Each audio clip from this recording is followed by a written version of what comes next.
En la segunda parte de carbohidratos vamos a revisar la quiralidad, la isomería, configuración de algunos monosacáridos, lo referente a la formación de miacetales y de los enlaces glucosídicos. Primero, cuando nosotros hablamos de una molécula con centro quiral, nos referimos a cualquier molécula cuyo átomo central tiene ocupados todos sus enlaces por distintos átomos entre sí o distintas moléculas entre sí. Por ejemplo, nosotros tenemos aquí representado el carbono. El carbono es capaz de formar 4 enlaces estables. Ahora bien, lo que esté unido a cada uno de esos enlaces debe de ser distinto de lo que se una a cualquiera de los otros enlaces. Por ejemplo, este sustituyente tiene que ser completamente distinto de este sustituyente. Ahora bien, cualquier otro sustituyente que nosotros vayamos a tener tiene que ser distinto a lo que ya se tiene ahí. ¿Sale? A eso se refiere la quiralidad. Cualquiera de las cosas o cualquiera de los elementos o átomos que estén sustituyendo en algún enlace van a ser distintos entre sí. Para determinar el número de isómeros se puede realizar a partir del centro quiral o número de centros quirales que tenga una molécula, empleando esta fórmula que es 2 a la n, donde n me va a representar el número de centros quirales que se tengan. En este caso particular, al hablar de la parte de bioquímica o química orgánica, que se relacionan directamente, nosotros vamos a trabajar con lo que se conoce como un carbono quiral, ¿ok? Pero hay muchos átomos que pueden tener esa quiralidad. En el caso de esta molécula, ¿cuántos centros quirales hay? Es decir, ¿cuántos de los sustituyentes son distintos entre sí y están unidos al mismo centro, al mismo átomo? Únicamente este de aquí, ¿cierto? Únicamente el carbono. El carbono tiene un sustituyente distinto aquí, aquí, aquí y aquí. Entonces, ¿de qué manera se aplica esta fórmula? Únicamente voy a poner que el número de isómeros va a ser igual a 2 a la n, donde n me está representando el número de centros quirales, como lo que dijimos ahorita. ¿Cuántos centros quirales va a tener esta molécula? Solo va a tener 1. Entonces, 2 a la 1 me da igual a 2 isómeros. Esta es la cantidad de isómeros que yo puedo formar a partir de la molécula que tengo particularmente aquí. La isomería, si recordamos, se refiere básicamente a moléculas que tienen la misma cantidad de átomos, pero en diferente posición o un distinto arreglo molecular. Es lo que nos dice este parrafito de aquí. Por ejemplo, van a tener ambas la misma cantidad de carbonos, de hidrógenos, cloros, bromos, independientemente del elemento que se tenga, pero van a estar acomodadas de distinta forma, ¿ok? Ahora bien, dentro de los isómeros hay varias clasificaciones. Una de ellas son los enantiómeros. Las moléculas que se denominan enantiómeros pueden identificarse por poseer lo que llamamos un reflejo en el espejo. Un ejemplo sencillo lo podemos determinar si unimos nuestras palmas, las palmas de las manos, y sin despegar los pulgares vamos separando lentamente una palma de la otra. Eso implica el reflejo en el espejo, ¿ok? Únicamente una molécula está girando y se ve exactamente el reflejo en la parte de enfrente, en la parte de la otra molécula. Es exactamente lo mismo, simplemente se da esa combinación. Ahora bien, la configuración de los monosacáridos. Vamos a revisar aquí varios detalles.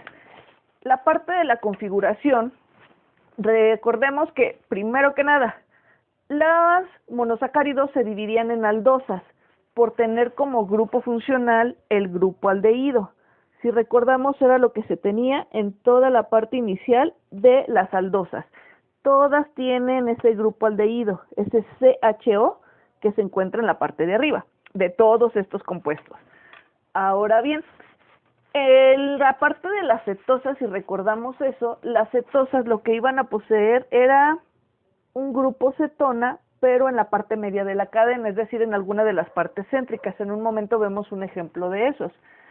De acuerdo también al número de carbonos que poseen, nosotros podíamos clasificar estos monosacáridos en triosas, tetrosas, pentosas, hexosas, ¿sale?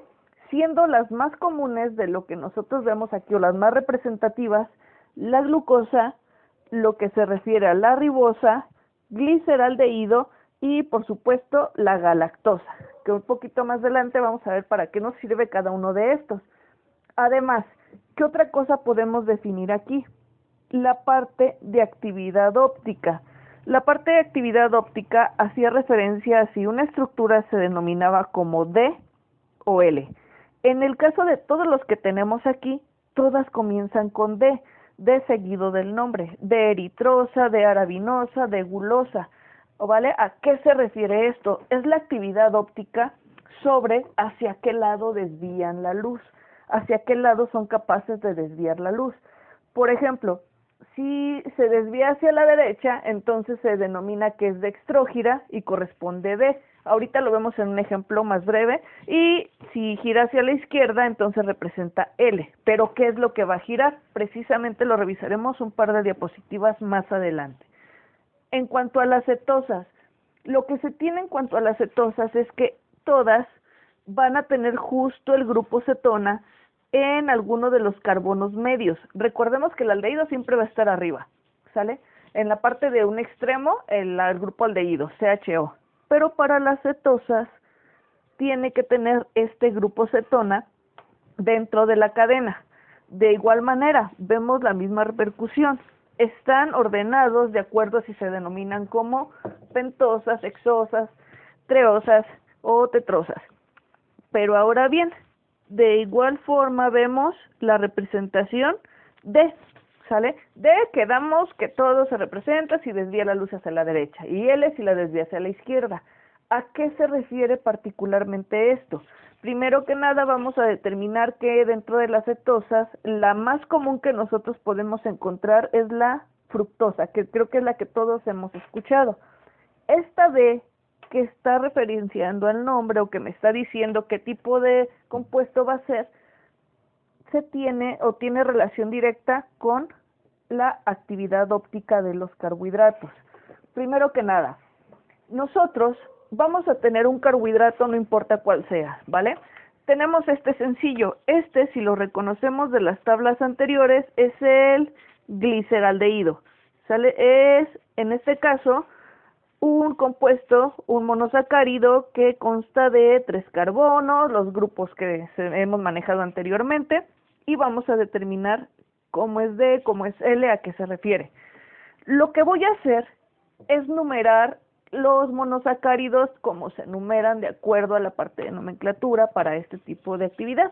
Entonces yo comenzaría siempre del grupo funcional hacia abajo de la cadena, porque en todo el centro está atravesado ese compuesto por una cadena carbonada. Siento mi carbono número 1, este de aquí, la parte central sería mi carbono número 2, si lo recordamos con las estructuras de Fischer, y este último sería mi carbono número 3. Ahora bien, me dice, ¿qué voy a tomar yo en cuenta para la actividad óptica? El último carbono quiral de mi molécula indica si se va a nombrar D. Si el OH que está unido a ese carbono quiral se dirige a la derecha, es decir, que es capaz de desviar la luz hacia la derecha, se denomina dextrógiro, que hace referencia a la D.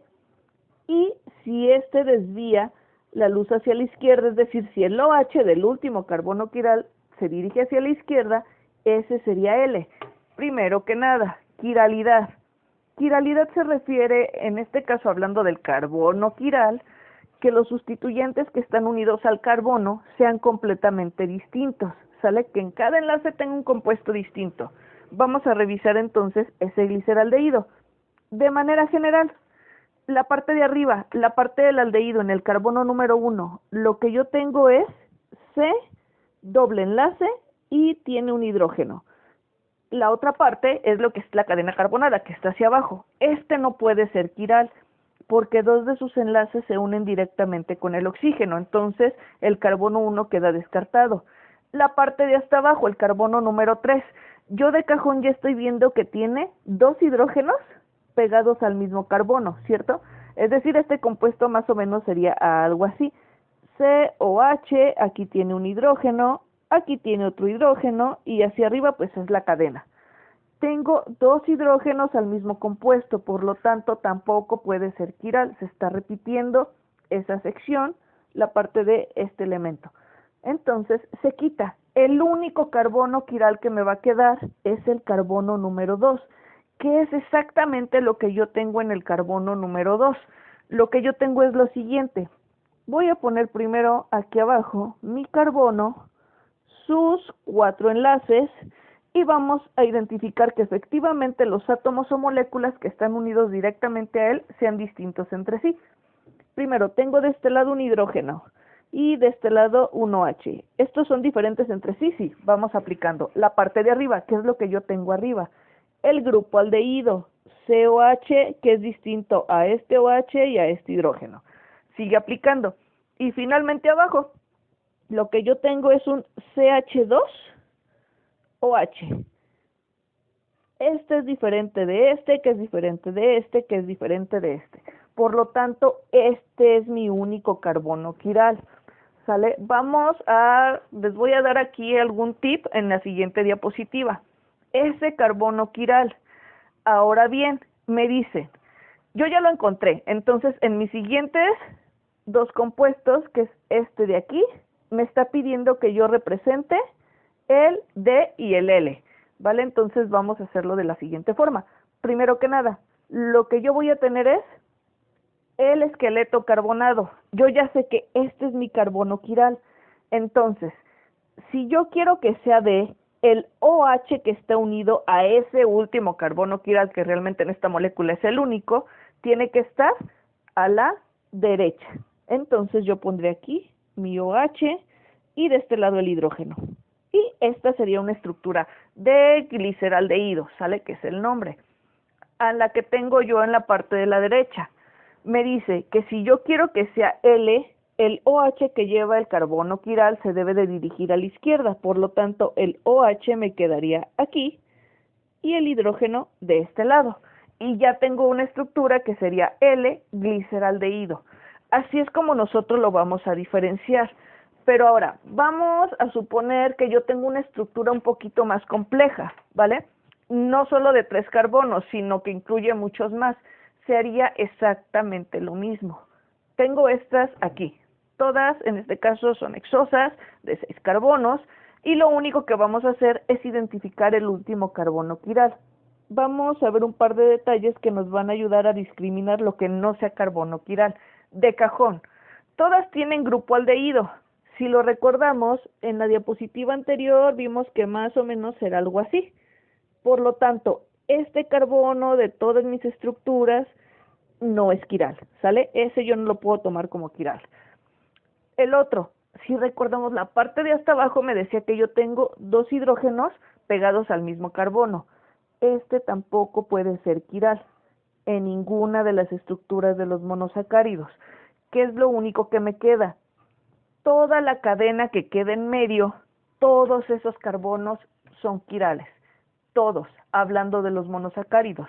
Y finalmente, que yo ya sé que todos estos carbonos que se representan por el cruce de líneas, todos estos son quirales, ¿vale? ¿Qué tengo que hacer? Numerarlos simplemente para ver cuál es el último. Yo sé que a simple vista ya lo podemos determinar. Sin embargo, vamos a numerar para ver efectivamente que se cumple esta regla. Entonces, este sería mi carbono número 1 que quedó descartado. Este sería el 2, 3, 4, 5 y 6. El 1 se descarta, el 6 también. ¿Cuál sería mi último carbono quiral? Del 2 al 5 son quirales. ¿Cuál es el último? El número 5. Entonces, este es quiral, este es quiral, este es quiral, este es quiral. El último carbono quiral. ¿Hacia dónde está posicionado el OH? A la derecha. Por lo tanto, si está posicionado a la derecha, mi compuesto es D. Este está a la derecha, este está a la derecha, este está a la derecha. En la parte de abajo. En la parte de abajo lo único que me pide es que, muy bien, ahora de estas estructuras usted represente el L. Simplemente volvemos a contabilizar y vamos a determinar cuál sería mi último carbono quiral. Se repite la regla. Elimino los extremos. De la parte media voy a elegir el último carbono quiral, que sería este de aquí, este de aquí y este de aquí. Si arriba es D, para que abajo me quede H, lo único que yo voy a hacer es representar la parte levógira, es decir, el OH en todas estas estructuras va a ir a la izquierda y pues del otro lado se complementa con el hidrógeno. Yo pondré aquí un OH y de este lado el hidrógeno, OH hidrógeno y finalmente OH hidrógeno. Listo. Yo ya tengo determinados cuáles pueden ser quirales, cuáles no, si es a la derecha, si es a la izquierda, de qué se trata cada uno de ellos. Esa es la actividad óptica, eso es parte de la isomería y eso es parte de la quiralidad. Son los términos que revisamos hasta este momento.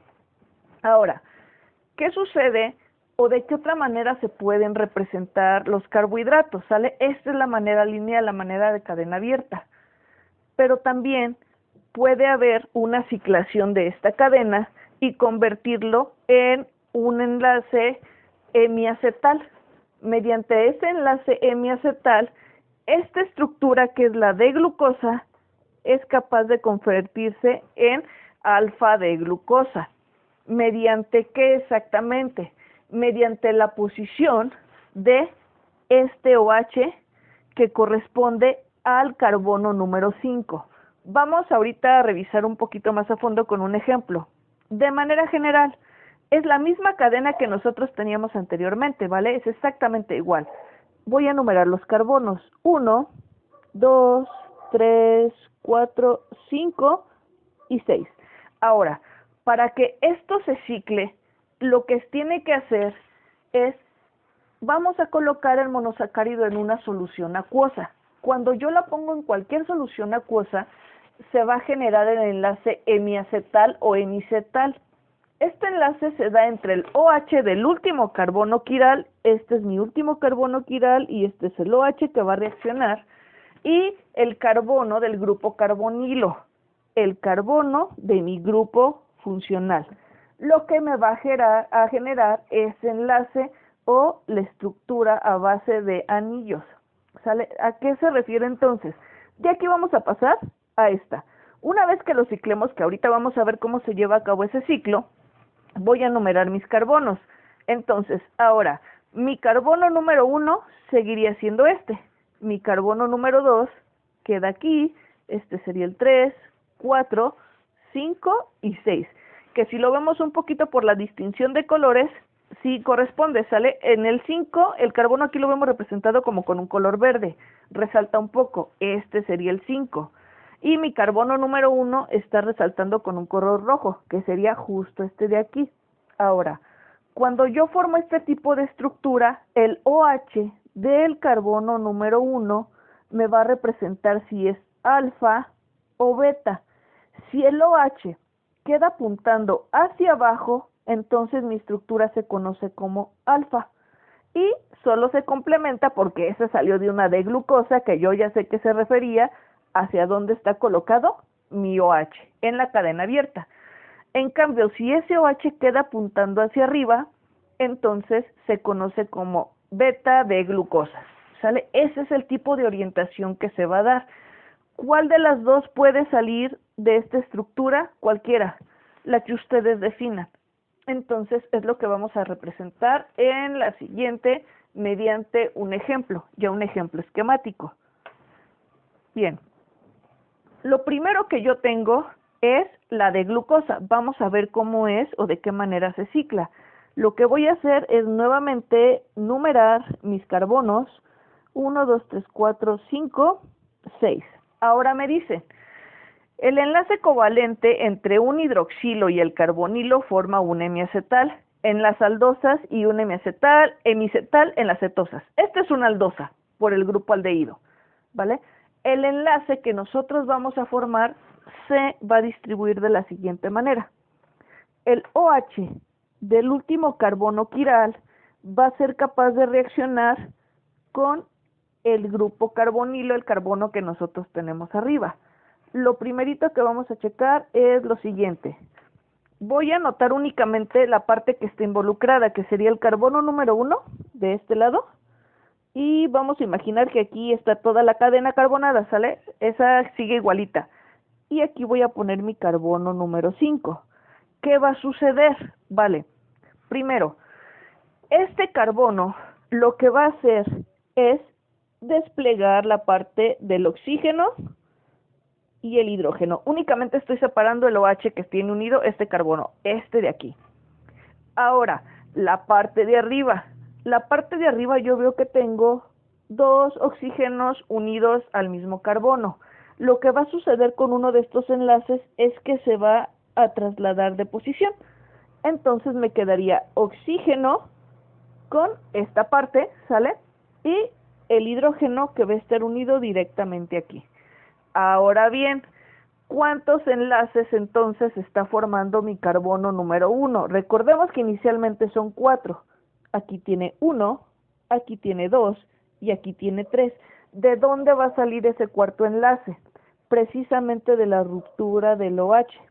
Bien, lo que va a pasar aquí es que este hidrógeno que quedó de manera libre porque se rompió el enlace, se va a unir con este oxígeno y juntos me van a generar un OH, que es justo el que va a definir lo de alfa o beta. Ahorita lo vamos a ya trasladar a lo que es la estructura ciclada, la estructura cíclica. ¿Y qué me está quedando entonces? Que este oxígeno es el que va a permitir la unión de estos dos carbonos. Este es el enlace miacetal, el que se permite la unión de estos dos carbonos, ¿sale? Realmente, ¿qué fue lo que sucedió? Este OH se va a trasladar a unirse con el carbono. El hidrógeno se va a llevar a este oxígeno, generando otro OH. Y el oxígeno que me quedó aquí es el que va a permitir que se cicle. Vamos a imaginar que la molécula se va a doblar. Una vez que yo tengo doblada la molécula, ¿cómo me quedaría esa representación? Me quedaría de la siguiente forma. Imaginemos que yo ya doblé la molécula. Lo que yo voy a tener es aquí, esta parte sería mi carbono, pero en cuanto a la posición, este corresponde a mi carbono número 1. Este sería mi carbono 1, este sería mi carbono 2, 3, 4, 5 y el 6 ahorita vemos qué se va a hacer con él. El 6 sufre un giro. El 6, que sería este de aquí, el que está en la base, va a rotar sobre mi carbono número 5 y lo que se forma es esta especie de antenita que hemos visto sobre este tipo de compuestos. ¿Qué va a suceder entonces? Aquí voy a tener mi carbono 2, carbono 3, carbono 4, carbono 5 y este sería mi carbono 6. Y el enlace miacetal, ¿dónde quedó? Precisamente uniendo los carbonos 1 y 5 mediante el oxígeno. Carbono 1 y 5 quedan unidos mediante el oxígeno. Ese es el enlace miacetal. Ahora, ¿qué otra cosa voy a tener yo como representación? ¿Qué necesito saber y qué necesito acomodar? Vamos a detallarlo con la estructura que nosotros tenemos aquí. Bien, lo primerito que yo voy a ver es que, de acuerdo a si es D o L, este me va a representar esa parte, ¿cierto? Si es D glucosa, si es L glucosa. Porque si está a la derecha va a ser L, si está a la izquierda, perdón, si está a la derecha va a ser D, si está a la izquierda va a ser L. Vamos a acomodar todos los OHs de acuerdo a esa posición o de acuerdo a lo que nosotros ya dijimos anteriormente. Si está a la derecha, siempre lo voy a manejar en la parte cíclica hacia abajo, ¿ok? Quiere decir que mi OH va a estar apuntando hacia abajo. Repito, si yo lo tengo el OH hacia la derecha, en la estructura cíclica, en el carbono que corresponda va a estar hacia abajo, hacia abajo, hacia abajo. Si yo tengo ese OH hacia la izquierda, en la estructura cíclica, lo que yo voy a hacer es colocar ese OH hacia arriba. Si está hacia abajo, hace referencia a la parte de alfa. Si está hacia arriba, hace referencia a la parte de beta. Entonces, quedamos que mis carbonos eran, este era el primero, 1, 2, 3, 4, el 5 es aquí y el 6 me quedaba aquí arriba. El carbono número 2, que sería este de aquí, ¿hacia dónde tiene el OH dirigido? Hacia la derecha. Como está hacia la derecha, entonces lo represento aquí y veo que me debe de quedar hacia abajo, ¿sale? Este OH iría hacia abajo. El carbono número 3 está hacia la izquierda. Si está hacia la izquierda, resulta que mi OH debe de ir hacia arriba. Y aquí sería mi otro OH. Si nuevamente lo que nosotros tenemos es un OH a la derecha, entonces este me quedaría hacia acá, ¿sale? ¿Cierto? Lo que sería la parte del OH me quedaría representado hacia acá. Y la parte del carbono 4, el carbono 4, ¿hacia dónde tiene el OH? En este caso sería 1, 2, 3, 4, lo tendría hacia abajo, ¿cierto? Porque lo tenemos representado de este lado. Otra vez, si mi carbono, en este caso la estructura del carbono número 2, tiene su enlace representado hacia la derecha, ¿hacia dónde debe de ir? Esta parte debe de ir hacia abajo, ¿cierto? Vamos a corregir este de aquí, numerando los carbonos. Este sería hacia acá. El carbono número 3 es el que está hacia la izquierda, por lo tanto mi tabla me dice que si está hacia la izquierda, yo lo debo de poner hacia arriba. Así es como se van a acomodar este tipo de estructuras, ¿sale? Una vez que nosotros tenemos esto de esta forma, ¿qué fue lo que hicimos con el OH que corresponde al carbono número 5? Bien, ese OH es justo el que me permitió la unión del enlace miacetal. El carbono número 1 es el que me va a definir a mí hacia dónde voy a colocar este OH de aquí. Yo tengo la opción de colocarlo como alfa o como beta. Solo hay que tener cuidado con la parte que vamos a delimitar, pero así es como me quedaría representado. Así es como se cicla en la estructura. Ahora bien, ya que se revisó la parte del enlace miacetal, hacia dónde debe de ir alfa o beta, si está a la derecha o a la izquierda, vamos a checar el tipo de anillos que se pueden formar. De acuerdo al tipo de anillos, se pueden dividir en furanosas o piranosas. Eso depende de la cantidad de carbonos y la posición que se tenga. Por ejemplo, las aldohexosas me van a formar piranosas, que son este tipo de estructuras, como un hexágono. Este más o menos me va a quedar así, y dependiendo de hacia dónde se posicionen los OHs, como lo vimos en el ejemplo anterior, es hacia donde me van a dar ese tipo de giro de la luz. Las furanosas, en cambio, son estructuras similares a un pentágono. En el caso de las aldopentosas van a responder a carbonos de estructuras, de 5 carbonos. 1, 2, 3, 4, 5. Y la parte céntrica sería la parte del hemiacetal. Y las cetohexosas van a ciclarse de igual manera como una especie de pentágono. Pero la diferencia es que aquí voy a tener la representación de un carbono aquí, 1, 2, 3, 4, 5, y el sexto me va a quedar aquí. Así es como se representarían en forma cíclica. Esto dependiendo del tipo de bibliografía que ustedes revisen, se pueden checar ahí la ciclación de cada uno de ellos, pero básicamente es lo mismo que vimos anteriormente, ¿sale? Es exactamente mediante el enlace hemiacetal. Esto, entonces, nos dice que vamos a tener la estructura de Fischer.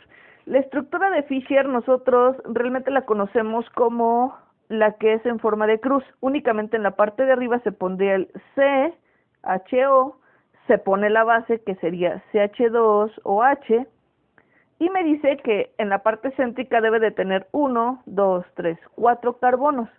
1, 2, 3, 4. Más o menos así es como encontramos la parte de estructura de Fischer, ¿sale? Y simplemente pues sus OHs bien colocados. Una vez que yo ciclo esta parte de la estructura, lo que yo puedo encontrar es la proyección de Hammurabi. que no solo me dice hacia dónde estaban posicionados, me dice qué carbonos se ciclaron y hacia dónde están mis OHs. Y finalmente, lo que yo puedo encontrar bajo esa determinación es la parte estructural de la conformación, por ejemplo, de silla. ¿Sale? La conformación de silla más o menos la podemos interpretar así. Supongamos que yo, o esta molécula de la proyección de Hammurabi tiene o es flexible. Entonces yo voy a colocar presión de este lado y de este otro lado. Lo que voy a hacer es sumir esas dos esquinas, arrastrarlas hacia el centro. Y eso me va a dar la configuración de la forma de silla. ¿Sale? Nada más, es lo único que se hace. Vamos a suponer que yo voy a hacer presión en esos extremos y lo que se va a hacer es que esos extremos se van a ir hacia en medio. Pero si vemos el resto de los lados se comportan exactamente igual. Es exactamente lo que nosotros queremos representar. Ahora bien, ¿qué sucede cuando yo ya tengo mi estructura de manera cíclica con un monosacárido, pero yo necesito unir más? Es ahí donde vamos a hablar del enlace glucosídico. El enlace glucosídico me dice que se forma de la siguiente manera. El grupo hidroxilo del carbono 1 del primer monosacárido. Este es mi primer monosacárido. Mi carbono número 1, recordemos que me quedaba aquí, donde está este rojo, y el grupo hidroxilo es el que va a interactuar. Dice que este va a donar el hidrógeno, vamos a ver ahorita de qué manera, y este se va a unir con el grupo hidroxilo del carbono número 4. Carbono anomérico es lo mismo que un carbono quiral, ¿sale? Que es en este caso que tiene los 4 sustituyentes distintos, y quedamos que cualquiera de los de la parte media son distintos. Este sería el 1, el 2, el 3, este es mi carbono 4. Me está diciendo que estos dos son los que van a reaccionar. ¿Cómo va a suceder esa reacción? Únicamente voy a posicionar aquí lo que se supone que está reaccionando. Yo tengo el carbono 1, eso tiene un oxígeno unido y un hidrógeno, ¿cierto? Y esto dicen que lo voy a sumar con este otro hidrógeno que tiene pegado el oxígeno y que está unido al carbono número 4 de la otra estructura. Lo que estoy representando es este pedacito de aquí. ¿Qué va a suceder? Va a tener una ruptura, en este caso, que se va a representar justo aquí, ¿vale? Y la otra va a suceder justo aquí. El hidrógeno de la primera parte va a reaccionar con el OH de la segunda. ¿Y qué es lo que se va a generar? Ahora lo que yo tendría es 2 átomos de hidrógeno más 1 de oxígeno y eso me genera agua. Mediante la deshidratación que se está formando en esa parte, se va a liberar agua y este oxígeno me va a quedar libre para unirse con el carbono número 4. Lo que me quedaría es una estructura más o menos representada de esta forma, donde voy a tener esta parte así, ¿sale? Ahora, ¿yo qué hice? De esa estructura yo ya liberé agua, entonces, ¿qué va a suceder con lo que me quedó ahí en medio? ¿Qué fue lo que quedó en la parte céntrica de estas dos moléculas? Lo único que los está manteniendo unidos es este oxígeno que yo tengo aquí, que es este que me quedó aquí, que en este caso es el que me permite formar ese enlace glucosídico. ¿Dónde quedó el OH y el hidrógeno de la primera molécula? Se liberan a manera de agua. Eso es exactamente lo que sucede. Este sería el enlace glucosídico. Es aquel enlace que se forma por la unión de 2 o más monosacáridos. No solo se pueden formar este tipo de compuestos, ¿sale? Puede haber muchos más.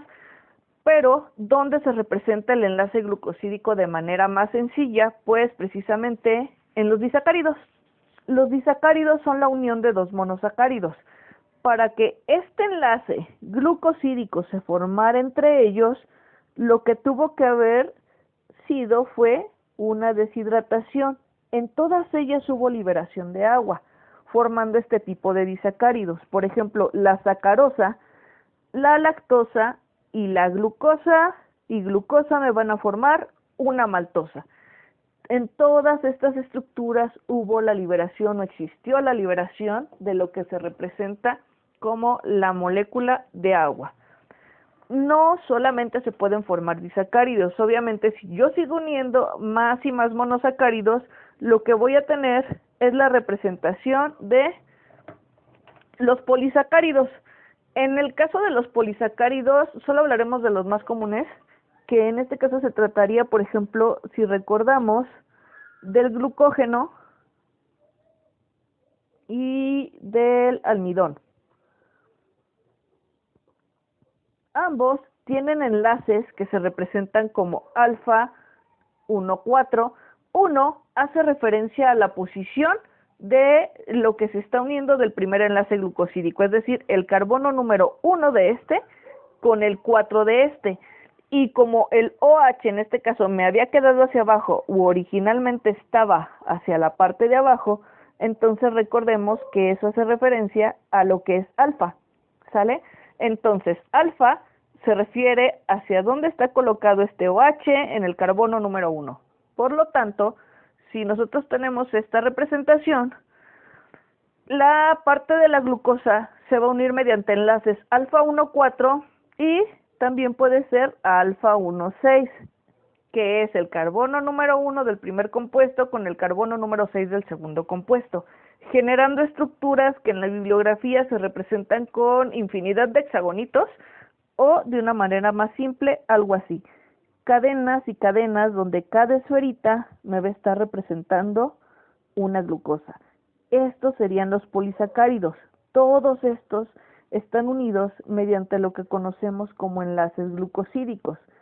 La diferencia en este caso es que uno funciona como reserva de energía o de glucosa en organismos animales, que sería el glucógeno, y el otro funciona como reserva de energía o en este caso para cualquier otro tipo de función, generar algún tipo de tejido que sería la celulosa, pero este se da en plantas. Así es como se van a formar este tipo de estructuras.